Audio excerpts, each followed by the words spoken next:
So at Lodi House, one of the things we talk a lot about is relationship. And there's a really important reason for that. And the reason is that relationships really are key to understanding what has brought someone into homelessness and the trauma that they've experienced. And it's also key in understanding how women are able to overcome and to get out of the cycle of homelessness. So I've learned over my years of doing this that when people walk into a shelter, they're actually coming not because they've just ran out of housing or they've just run out of money or a job. Women come into shelters because they've actually ran out of all of their relationships at that point and they have nowhere else to turn to. So I was seeing this over and over, women coming in and their reason for being homeless. And then I would listen to their stories and hear them talk about just their life history and all of the things that they've experienced. And the thing that stood out in all of that was the significance of the relationships in their life and whether those relationships had been healthy and stable or whether they'd experienced a lot of trauma. And so that's why it's so important to us at Lodi House to talk about relationship. And the truth is, all of us have been hurt at some point in time in our lives by another human being. So that's just a true human experience. But when it comes to homelessness, and all the studies over the last 15 years have really started to dig deeper into this aspect of the cause of homelessness, but they've really began to see a huge connection between homelessness and that cycle as it stems all the way back to early childhood trauma and experiencing a real breakdown in the most significant relationships that are in their lives. My name is Samantha and I'm 31 years old. Growing up with my great aunt and uncle was a very big blessing. They took care of me to the best of their ability. They made sure I had all my necessities. So I was left on their doorstep when I was 2 months old, and they went ahead and got custody of me. I became really sick and they needed a doctor's note. So they went looking for my mother, and when she got the doctor's note signed, she also signed her parental rights, not realizing it. The relationship with my biological mother and my family, it was up to me, my choice, if I wanted to have any relationship with them growing up, and I did. I missed them a lot, and I was confused on to why I couldn't be with them. I didn't understand why, and it hurt. I felt like I was living in two different worlds. When I was living with my great aunt and uncle, I was loved, respected, and cared about. When I was able to go see my mom and my siblings, I felt abandoned, neglected, and unwanted. I was hurt and confused as to why certain things were only happening to me when I would go visit, but not to any other kids. Why did my mom yell at me, hit me, and then let men do things to me? It hurt so bad and I had no way to express it. I would cry myself to sleep in fear under the bed with a baby bottle of 7-Up and my sister's baby blanket, and her laying in front of me in the dark. I couldn't wait until daylight when my great aunt and uncle would come get me. I was unable to express what was going on since I was so young. You know, one way of putting it is trauma is a key cause of homelessness. And then once you're in homelessness, the exposure and the risk of continued trauma just builds and escalates. The traumas that are really, really common in homelessness is early childhood abuse, abandonment, neglect. Majority of women that enter into shelters have experienced significant violence in their lives, physical and sexual violence. There's been a lot of loss, typically a lot of death. For most of them, they've had significant relationships in their life that have impacted them in a traumatic or a painful way. One of the key things that we talk about at Lodi House is understanding trauma and the wounded heart. And we believe there's 5 characteristics that happen in our lives when we've been significantly wounded. And those 5 things are: we develop distorted thinking about ourselves, our value, and others. The second is we develop survival behaviors that help us cope. The third is we have areas of our life where we are emotionally childlike because the trauma has actually gotten in the way of the emotional development. The fourth is that when we've experienced trauma or when we are wounded, we are actually grieving. And the fifth aspect of having a wounded heart is that we develop addictions because we have to find a way to cope with the pain. So when we think about that, even as a staff, we really look at our own areas in our life, because as humans, we've all experienced wounding at some point in time in our lives.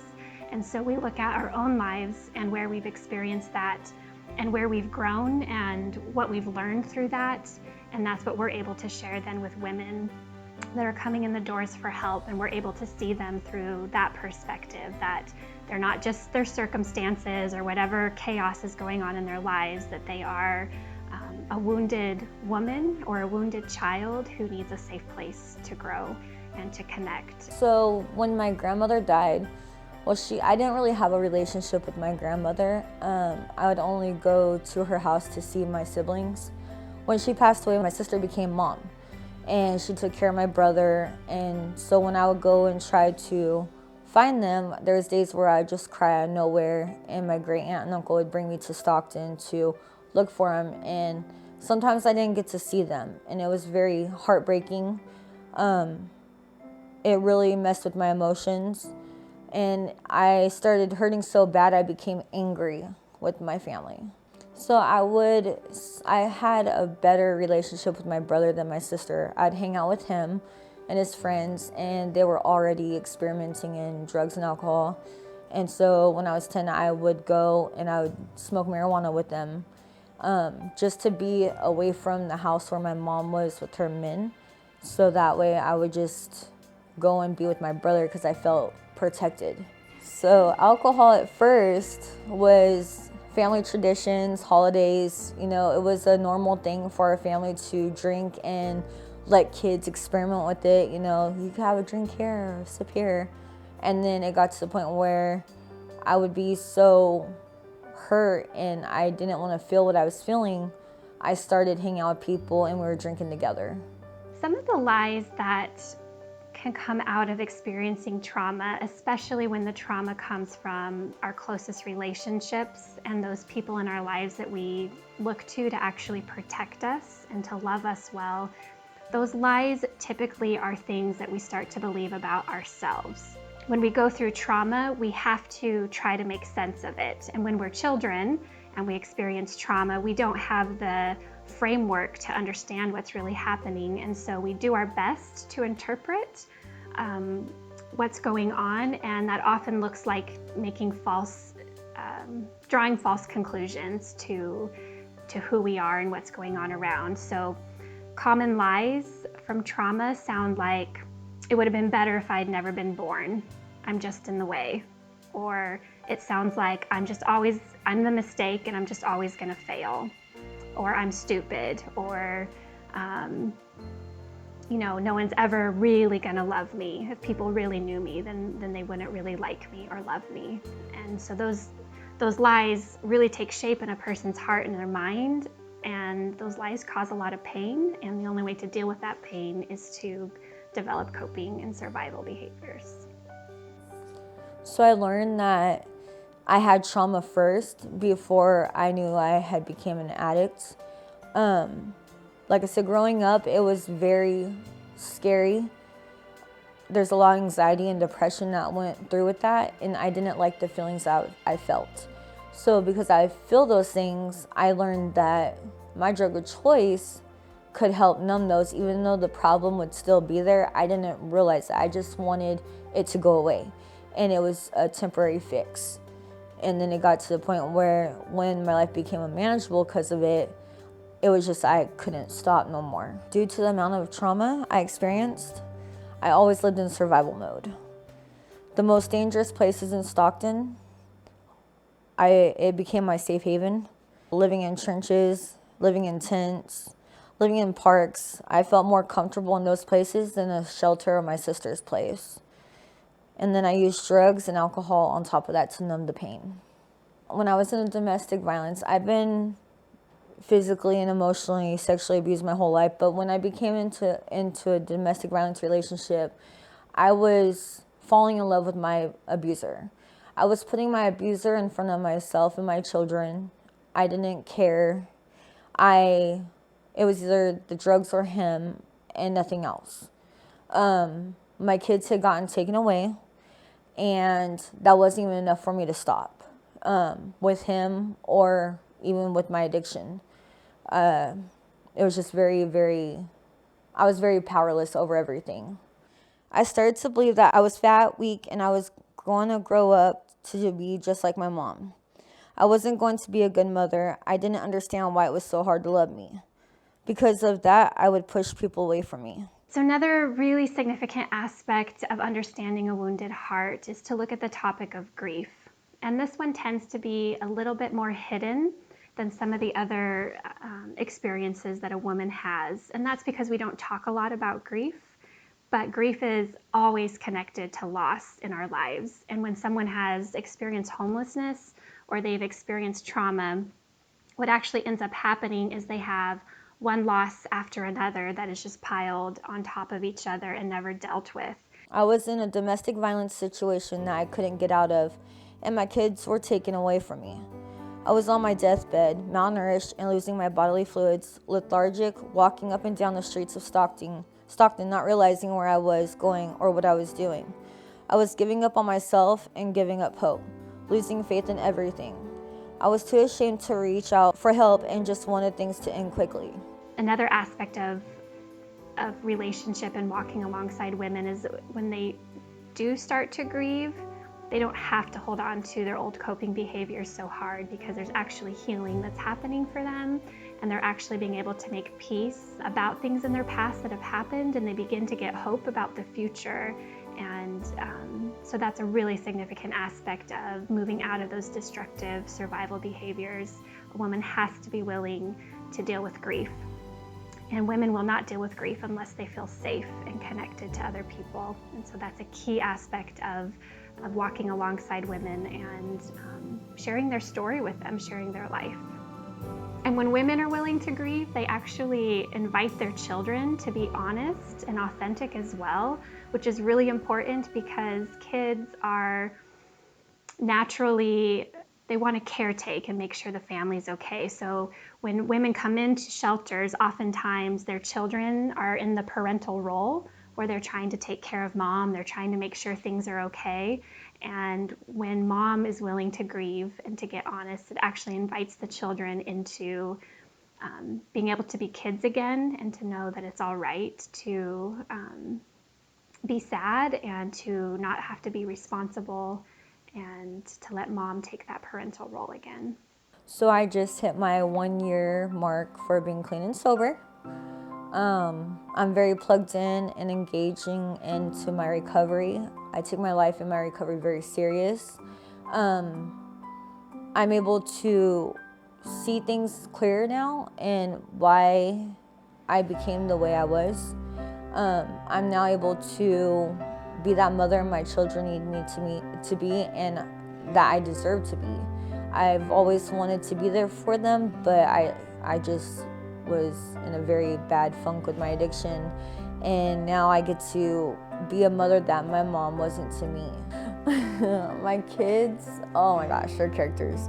So I love each one of their, little personalities, and it's crazy because I can actually see that with a clear mind today. Like, I know their favorite colors, I know their favorite little songs, like Baby Shark or Gummy Bear song, or different cartoons they like to do, and they have that unconditional love still. Like, even though they've been traumatized as well, I'm helping get them through that and know that they don't have to live like that. They don't have to grow up and be able to see different kind of red flags, or if they're scared, I can help them through that today. I could help them with their feelings and emotions, and they don't have to worry about being, not able to talk to me about things. So today I was coming home from Starbucks and Walmart, and my daughter a couple weeks ago had showed me a roly-poly little bug, and I let her bring it in the car, and she was so excited because she got to help feed it and take care of it, and it got lost in my back seat. So then because of that, I was getting out of the car today in front of the house and I seen a roly-poly.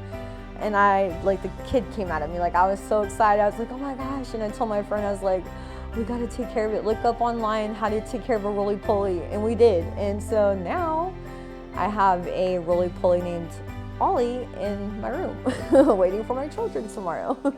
I think when we get to that place where we can look back and see how so much of what we've started doing in life was coming out of pain, I think it really changes our perspective of ourselves and others, because it moves from shame and all those things that we just felt like lousy about ourselves or about life or condemnation. It takes it from a place of shame and moves it to a place of relationship and a place of grace, because we're able to look back and say, well, of course at 3 years old, I had no idea how to cope with what was happening. Of course, like, oh, that's the lie that I've been believing for so long. Oh my goodness, like when we can actually recognize that, and other people often help us in that process, it really flips it. And I think that's where freedom and the growth and the healing comes, because it's not about shame anymore. It's not about the shame of our survival behaviors or things that we've been through, or even the lies that other people have helped plant into our lives. It's now about grace and freedom and growth and making, that door open again to relationships in our lives. So, Well, I can now say that I am beautiful. I'm worth something. Or worthy of. Actually, not something. I have that independency now. I'm a survivor. I'm an overcomer instead of a victim of what has happened in my life. Well, first off, I want to say the relationship with my kids, even though they're small, like they didn't lose hope in me. They didn't lose that faith.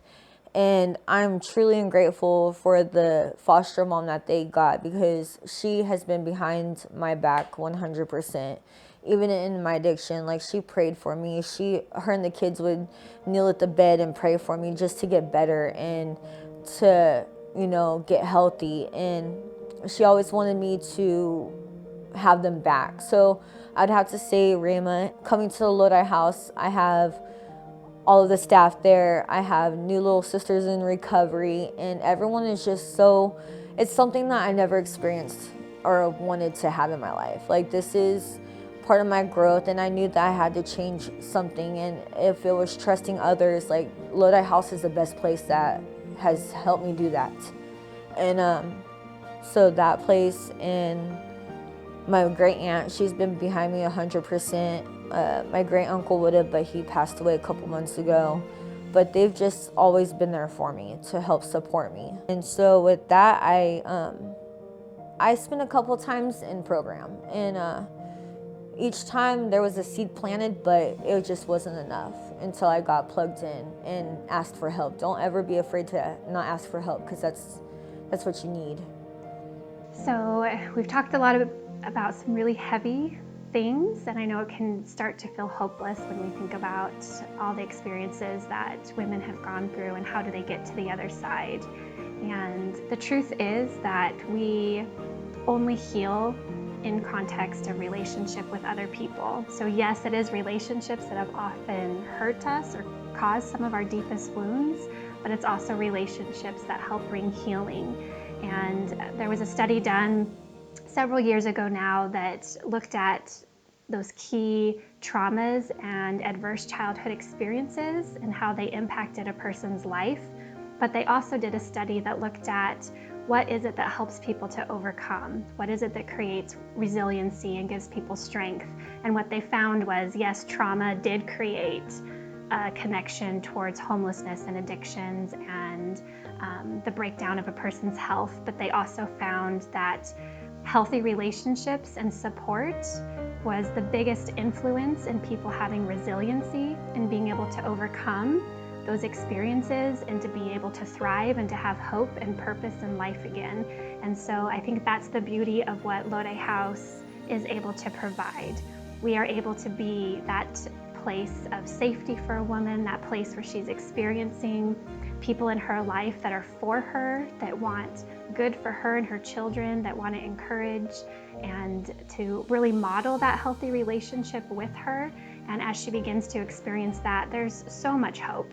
There's so much hope to the wounded heart, honestly. There's so much healing that can happen and strength that can come from people's stories when they are able to begin to see their value and their worth, and they have people that speak that over them and encourage them in that and help them to grieve, help them to let go of those coping behaviors and really put the things in their life that are valuable to them, the things that they want to have, the joy, the celebration, the times with their kids, the good memories, having goals and dreams for the future. And all of that is connected to people.